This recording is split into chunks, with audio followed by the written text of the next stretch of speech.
That is a look right now live. That's out of Lake Springfield. Really, really beautiful weather the last several days. Today wasn't too bad. You know, we had a nice run of sunshine from, say, about mid-morning through early afternoon before the clouds really thickened up. But they haven't yielded too much in the way of wet weather here in Springfield, where it's currently 65 degrees.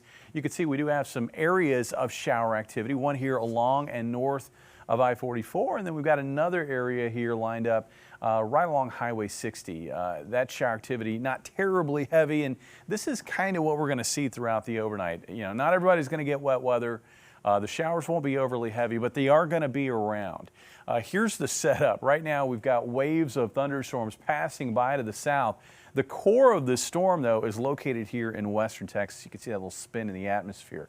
Running northeast from there, we've got a frontal boundary draped right along I-44, and that is going to be a focus for wet weather over the next day and a half or so as that storm passes by to the south. And as that storm passes by to the south, it's got plenty of humidity to fuel showers and thunderstorms. And you can see how that moisture extends north into southern Missouri and across northern Arkansas. Also, where there's plenty of humidity and where that storm is going to be tracking through, a risk of severe weather. We've had it throughout the day today. It will continue into the night tonight, and it looks like it will slide east as we work into Wednesday. So if you've got travel plans, particularly south of Memphis down through Jackson to New Orleans, maybe Baton Rouge, this is going to be an area that is going to be a hot spot for severe weather during the day on Wednesday. A moderate risk for severe weather, a level 4 out of 5. For that part of the region. That storm, though, tracking far enough to our south where we don't have to worry about severe weather. In fact, I think there's really not a whole lot in the way of chance for even thunderstorm activity, but it will be wet. Maybe not so much tonight, although the spotty showers will be around. But during the day on Wednesday, it will gradually become more showery across the area, especially later in the day, and then that will spill over into Wednesday night. By Thursday morning, it looks like that rain will start to recede off to the east, and we'll see clearing skies in the area, but the clouds will fill back in during the day on Thursday. I think there's probably going to be a wave of partly to mostly cloudy skies from maybe mid-morning through mid-afternoon before the clouds once again thin out heading into the late afternoon.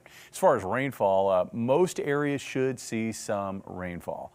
Looks like the favored zone is probably going to be here south of I-44. We could have some 1 to 2 inch rainfall amounts.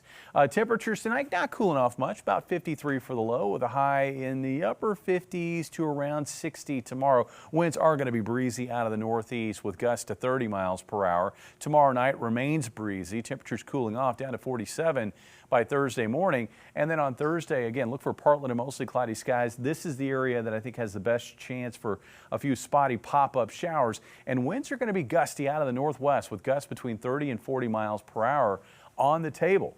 Weekend looking good, though. 69, sunny skies on Friday, and it looks like over the weekend there's that taste of warmth we've kind of come accustomed to. Near 80 Saturday, looks like low 80s on Sunday, a stormier pattern returning to the area next week. Bailey? All right, thanks, Jamie.